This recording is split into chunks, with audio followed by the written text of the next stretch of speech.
Welcome sa Deadman Talking and welcome sa aton ika-17th episode. And this time, we would like to thank sa Warm Coffee sa paggamit sa ilang lugar. Diri sa San Juan, guys. Kita nyo doon may peach o yellow nga building sa likod sang Pure Gold. Check nyo ang isa sa pinakabakod nga tambayan nga lugar. Kag check nyo yung ilang mga kape. Kag right now, guys, the reason we're doing Deadman Talking is to inspire. That's why we're inviting artists, bands, businessman, kung ano pa da. So we could learn from their stories sa ilang mga success, sa ilang mga difficulties para makabalo man ta kung paano ta mag-deal sa aton based sa ilang mga naagyan. And this time, guys, this is very special kay one of the most promising bands right now in Bacolod who is making waves right now in Manila. Kabalo ka diri sa aton nga lugar kung if you made it in Manila nga damo makilala, it's a big thing. Dako na nangabutang. And right now, I think nga ako ang isa sa pinakauna maka-interview sila and I'm so happy. Diri pa sa Deadman Talking. Ladies and gentlemen, everybody welcome Kanya. Yeah. Hello guys. Hello guys. Yeah. Sadyan eh. Nako, slambo questions. But anyway, before we start sa maybe may mga person pa nga wala pa na-introduce sa inyo music, can you please say your name and your instrument or kung gaano ka mo sa band? Hello everyone, ako gali si Brian, ang vocalist. Hello everyone, ako ganit sa LJ drummer. Hello everyone, my name is Archie. I play the acoustic guitar. Hi everyone, ako gali si Watson, ang bass guitar player. Hello, I'm Rodney, electric guitar. Yun! So kilala nyo na guys. So, how was it guys? How was the Wish Bus and the Manila gigs? Actually, sa una, kaduwa na actually nga guesting naman sa Wish Bus. Ang sa una, gisaya, unreached bala sa amon. Siyempre, specifically, personally sa akon, kaya doon ginatanaw ko lang siya sa una mo. Tapos as a group, we're just wishing sa paging sa amon bala nga interview man with the DJ. So, muna, very unreal. Sa akon, bali, isa sa mga dreams nga natupad. Yun. We're so grateful again.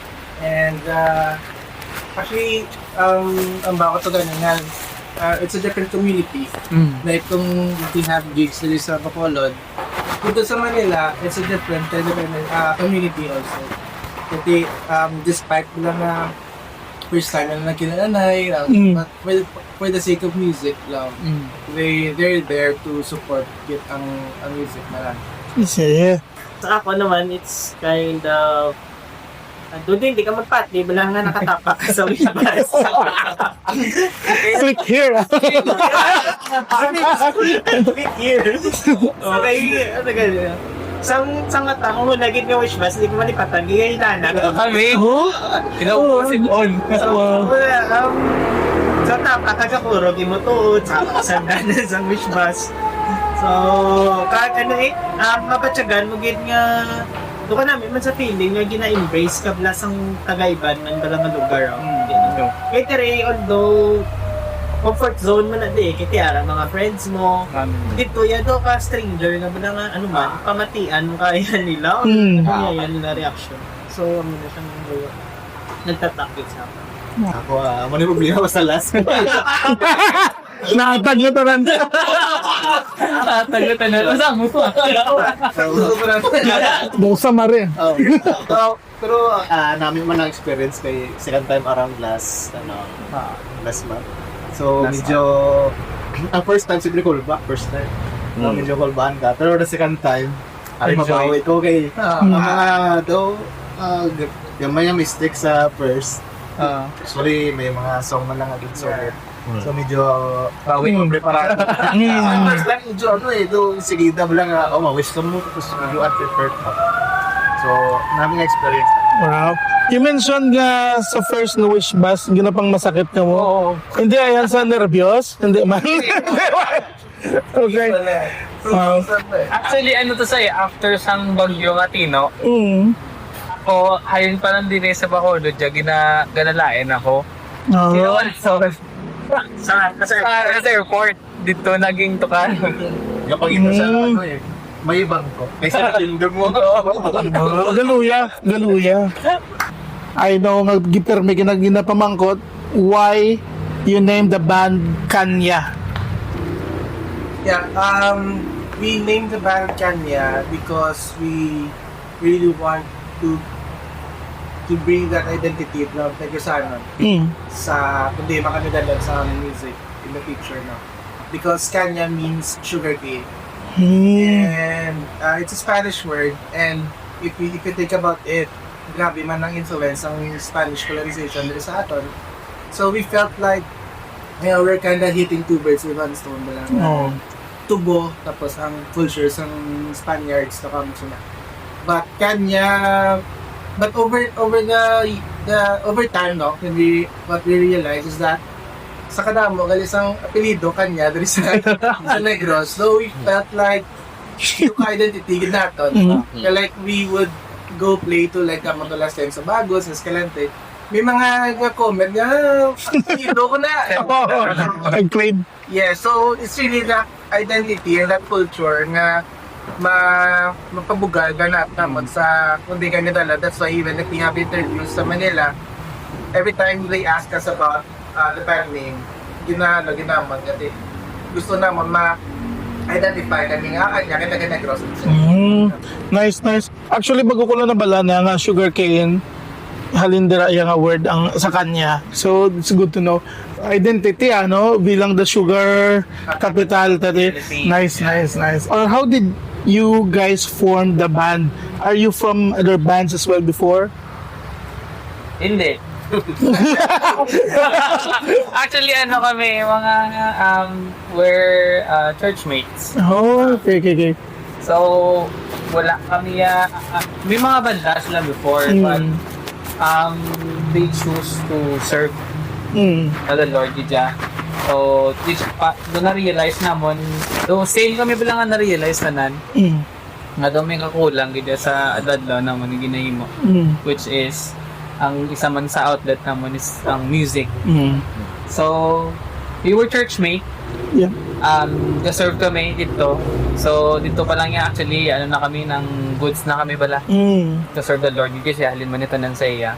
But then again, though, may mga dreams kami bala before. Nga though, doon na, ginakalimtan nato na. Nga amon nga, what if, dito na, start si Archie at si LJ, sila ang una-una nga nagsuryahan na about nga mag-form band. Alam mo yun? After a long time daw na... Pero nalawigan pa eh. Oh. Mga talaga 2 years. Yeah. 2 years pa. 2 years. Before you made your first song? Actually, we start, since Amatogaman, ni Brian, tanan kami, we started as guest serve kami sa church, but then nagapinta kami outlet for creative works. And then, for the last 2 years, kami and LJ, we were planning and praying manay nga namin, ginatanik ko kung makasulat kanta, but our music was not, hindi amo ni plan naman sa music. But isang nagtipon-tipon na kami, ang ba naman jamming lang. Ko try ta na, jamming na ta, hindi namin man. Diba at that moment, bago pangita kami outlet na. So after, on that first day sa jamming, timing si Hudson, may song siya na bro, i-arrange na nila, so we arranged it. And then dito naman na batsagang, may something niya. So, ang question niya naman sa isa kagisa was, yan, happy talaga eh. Tulukay na kamoy, no? So, sang na-form naman ang unang song, wala na kami kabatsag oras. Yun. Amo dito na-realize nga, amugin ni. So, saan experience nga, i-record ka ni guys? Kagi butang tan sa Spotify or mga amo na? bali nag-jamming, jamming. Jamming, and then, siling namon, kinanglan ta venue nga makatukarta. So since new band kami, though ay pamagin may mga pasa mo, kami nag-impo mo. Ito na, release party kami. DIY. DIY. So, tama ang bada nila nga ate wala ko opportunity, go Create. create your own opportunity. So mo to, Nagulhot. but the recording started after na to. So like, first release ng song naman was like first week of July last year. So parang mga more than a month na process. Oh. So your songs last year pinasagili yan na ano? Na nabutang sa Spotify or not really? Last year. Yes, slowly. Have you expect nga maglupok sang amon ang inyong song, in your first song? Lagi. Grabe no. Kaya actually, when we formed the band, nagkakabal kami yung gaan 25 years, 5 to 10 years Nga. ang song maglabot, mag-new traction. Ba't mo to? Wala kami nag-expect na mo to siya kadas. Gas, no? Ibot kay check sa post niya, oh. Wala, millions no ang listeners. For a span of like 8 months pa lang to or ano pa lang to, di ba? So, hindi wala dasig na i-achieve. Kaya biskal kami ganun, may mga songs nga tig 7 years ago do 200 listeners lang, di ba? So, ang oportunidad lang, siguro with blessing man ni Lord sa inyo, di ba? Right time, perfect timing. Well, anyways, sino kitang songwriter sa grupo? Yeah, actually, sa kanya, sa amo, sa kanya, Sa kanya pa rin. we promote collaboration. Wow, nice. May mga entries of song nga ginapasa. So, yeah, tana kami may mga gasulat kami pa. Buliligay yun. But usually the arrangement part ang may final ano is ako. Ayun, oh. But yeah, for Sounds the fancy, songs tanan mo. Nice. Who are your influences when it comes to music? Arab lang una ginag-itik sa dalungan mo, yung nami to kar sa mga amo ni or yung nami niya. Artist. Actually, ito yung ginanambugin na tawaan, especially kay sa akon. Kaya hindi ni na ako, hindi ni ako dyan ragi. Oh, okay. Which is, ang nagtukod ba ng bago ni siya sa akon, ang sound ko. Natabi ko, hindi ko masadyan, pero I'm happy and na-discover ko niya actually nga sound. Okay. Ano mo dyan ba? R&B ko yun. Ako kulot Artist. Unbelievable. Kay Sebastian, Boys 2 Men, Kay Sebastian. Ano yung mga songs? JR. You just brought me here. None. Wow. Nice to know, Mga Asheria ga, labot ko ba? Dasal mo kalun ako sa request ko kaya. Sige, nice. Mga R&B, no? Ako yan. Hindi metal. Oo. Bukar kita yung mga bugatanay, mga kultura. Metal ka dyan. Oo, pero... Bugat at Trivium? Wow. Wala mo ginag-cover ko. Grabe, Ito na, malabaman ko. Pero, as a musician, do wala mo kulabot kung ano yung genre. Palanggaon mo ginanya kung ano. Nice. Ako, well, obvious actually sa mga outputs ng songs na nakasulat ko lang ate. Number one influence ko really are praise and worship songs, church music, nakate for a long time. Doara gidayapon until now man. Until now man we still serve sa church. But yeah, the number one influence in ako would be church music, contemporary Christian music. Ano na mga Switchfoot, Jars of Clay, Oo. and then sa secular of course, we have John Mayer. John Mayer. Nice. Ako naman. BST company. No? Uy, classic yan. Bakod na. Mga hotdogs. Babatiin ko ang mga amo na nga lines ng music, ang mga bass lines na hindi laglahog. Diba? Hindi na yan sila ka, o jaming mo, tani madyam mo din. Hindi si proud mo ginaya. So, Lagi ko rin nalingaw. And ano man, for the background man, nagdugay man ko sa reggae. No Archie knows this. Kay ang sa daan naman nga balay, may mga poster man ko ni Bob Marley. So, nice. So, bisagin sa mga naging ganyo man sa akon sa days actually, BST. Tapos, Una ko gid nga na mga bass ko is ang red wine na pala. Oo. Nandun ka namin, isang bassline, no? Nahook na ko na tayo. Nice. Red wine. Indra ka sa amon.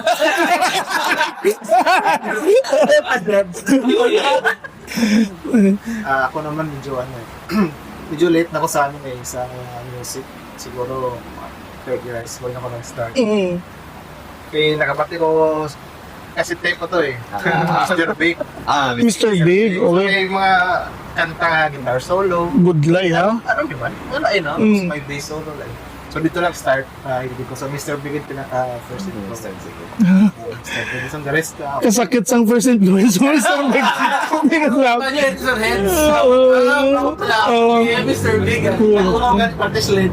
Tapos di ko kapalo magtono. Kasakit ako. Nice, no? From, grabe, combination na from R&B to metal to 70s to church to sang classic rock tungod sa mga creatives nyo nga lain-lain. How do you meet halfway nga mag-agree nga mag-amo niya ang aton sound despite sa mga influences nyo nga lain-lain nga why is it Kanya sounds like Kanya Blau nga do kaya kung mabatihan ko sound mo ba lang Kanya niyo.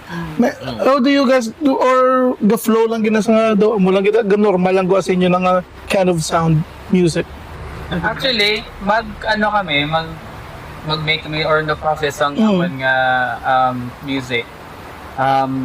Lain-lain ang for example sa ako ng akong kanta or ako magsulat sa kanta. Wala, I'm open for collaboration. Hamba ko nga hindi lang siya ang song ko magwa as akon lang.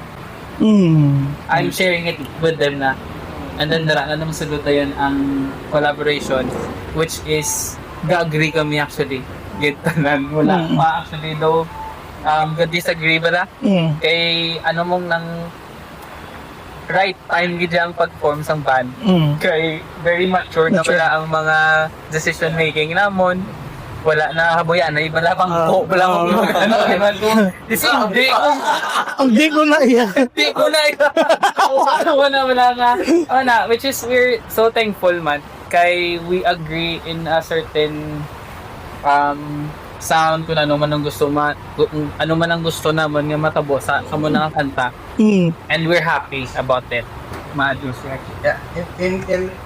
In addition, ang actually naka-rule naman is we serve the song. Yeah. So like kung ang tinanglan sang song, kasi like isa, di ba, like, kami ni Rodney, since mga electric guitar kami ito namin, ganyan, siguro, Heavy. Kali, after a while, ma-realize na mo din, magtinanglan. So whatever is beneficial sa song, maybe the song should stand out. Yes. So, wala. Ako, ikaw usually kung mag-recording kami, may arag na sila. Kasi mag-record ko wala. Record niya kay, siyempre may mga naglalapot nga idea. So, gusto ko nga bilogit ba lang, So, involved. Siguro, sigit mismo lang. Mayo kay same kami wavelength, no? Ay, pila nakakanta na ubra sang Kanya? Under-release?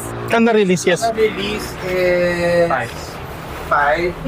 With ang isa is a collaboration. First collaboration. Yes, first collaboration. Amo ni song do may girl nga artist nga nakita ko. Oh, wow, okay. So right now, hindi ka mo under any label as of the moment? Distribution. Distribution. Under ka mo sa 1 RPM. 1 RPM. Yeah. Nice. Shoutouts. How does it feel na makabati ka mo ginakanta sang tao pabalik sa inyong songs nga naubra? Para sa akin, siguro, I've been there. Ginakanta ko, wala ang kanta sa iban. Okay. Gina-idol ko. Do ka siya, heartwarming, at the same time, fulfilling, na may mga tao na nakarelate. Then, do ka siya ang happiness mo wala different sang gina-ubra mo before. So, siya, fulfilling kag heartwarming para sa akin.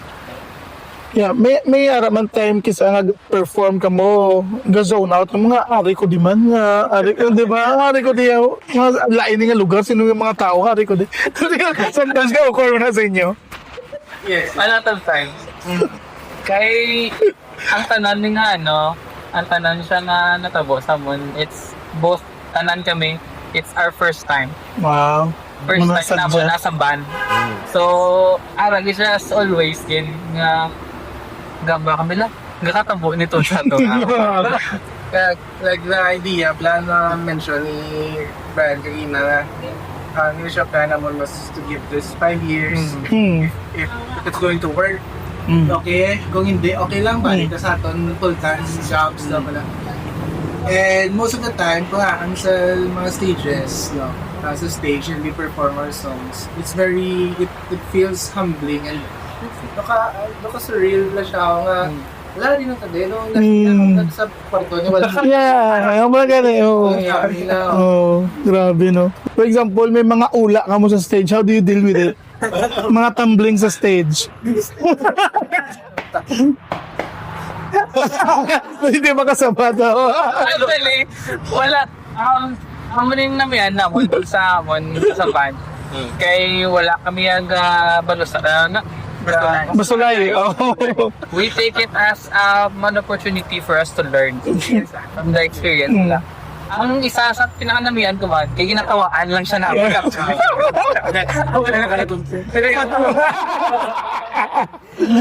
Wala logo na. Una, kung yung talang ulat, tawaan backstage. Characters from it. We talked about it in a serious manner man. Amo tong amba nyo ginabawi. Nabawi. Bilang kamo do baby, I can see nga kamo gid this period subong sa music sa Bacolod. Anything that you can say sa mga look up subong sa inya? Especially ulalabot sa fans sa mga gusto man magplan nga mag-create sa ila own songs, ila own music. For me, siguro, ang mga bako lang, don't lose hope. Don't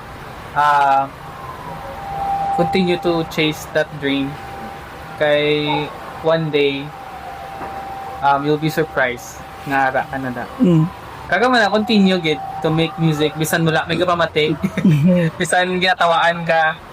Bisan ginasayaan ka. Padayon ka gid. Nice. Kaya you'll get far. Alright. Yeah, at the same time, siguro, in addition, keep writing songs. And then also, keep releasing songs, man. Kumbaga I understand kisa may ka, as an artist gusto ko ang unique qualities sa mga song. Point is, just start releasing it. And then, but at the same time, don't do it for the sake of streams. For the sake of likes. It's going to be tiring. Exhausting siya lang if we do it like that. But just padayan lang get. Keep writing songs and then you'll never know along the way may mga tao din na maka-relate sa mga songs mo and then get to share it sa inyo. Sa akon, sa Ambal Brian, don't lost hope. Eh, ako naka-experience ko na nagambal ko sa self yung ma-focus siguro, ubra na lang. Doon ako.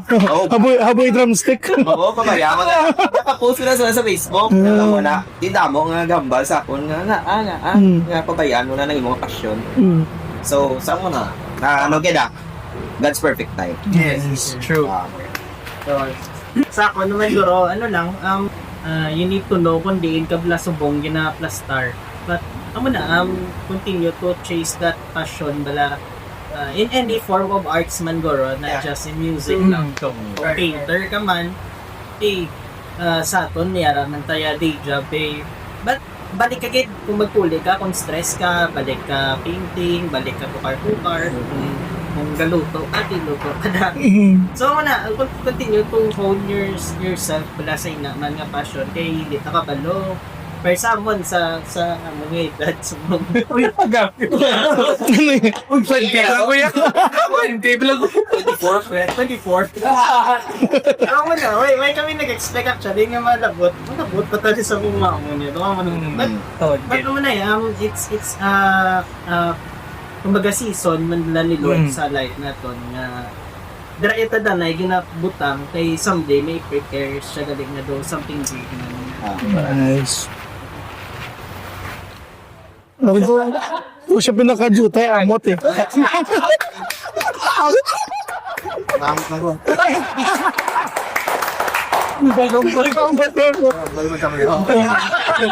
Ako man sa akon, ako na always ko gina-share na huwag ko banda eh, iba ko band, ako si Bahari ko band. So, ang dream ko pala to, more than 10 years ago, ginano ko na. Isa na tayo. Okay na. Dala. So, wala na ako kaband. Pero okay na kung ano ko. Tapos, ano to, may nagapot nga message. Tsaka ako check. So, pinsaran ko pa ko. Ba't yung sakto ako? Busy ko.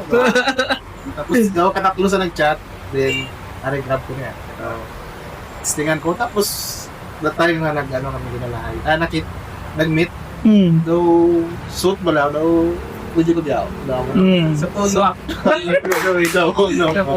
Nice. So, nung dito nag-start, so, hindi lang kay, naman ako eh, so, start ako sa more than 30. Sabi ko, 29 ka pala. Sabi ko, 29. Pinsa mo. More than, ano na eh, ano sumatungan, manu 14. So, sabi ko, wala na pala ako.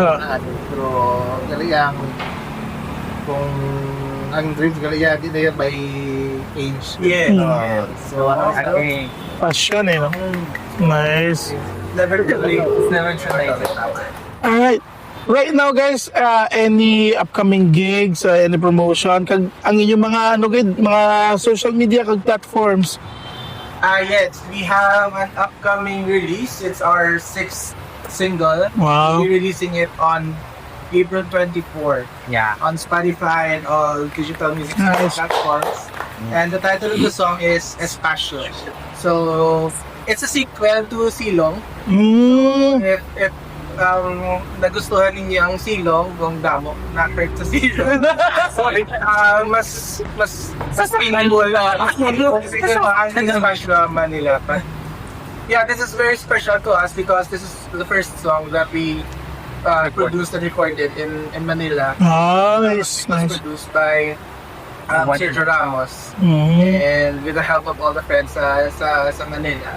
And yeah, this is very special gig sa amin. Kasi though it's one of the songs nga do ka dako with some effort na for this project. So Nice.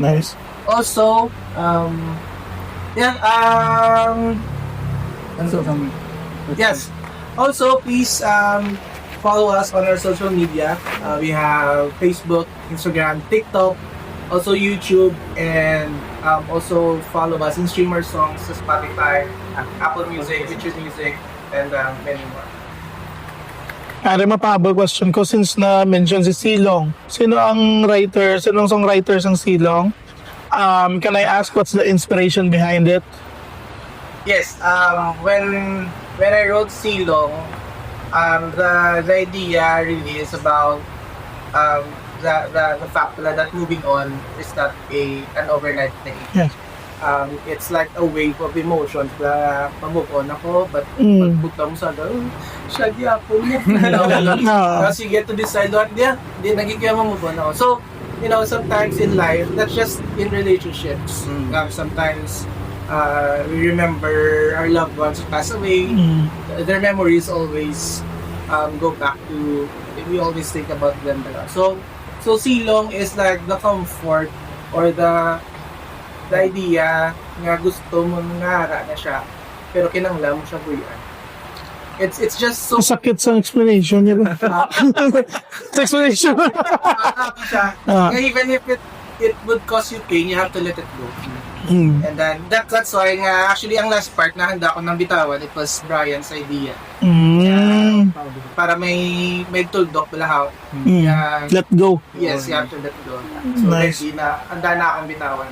Thank you. Yan, ko do bitin. Dason naman. Hopefully, makahimo. Taliwat dito sa Bacolod gigs na all originals. Ay, you'll be playing sa Likha? Yes. Yeah, sa Likha. Oo, sa Likha. So, we invite everyone to come and join May 30 ang Likha sa Pununggari. Yeah, so Arts and Music. So, May 30. 30, Pununggaris. See you there, guys. Thank you guys. So, I hope naka-learn man ng mga fans, kag mga soon-to-be fans ang kanya. Salamat. I'm so proud nga nagaan ko chance ng interview sila. Thank you so much sa Deadman Talking. Thank you again sa Warm Cafe. God bless you. See you again soon, people. Peace!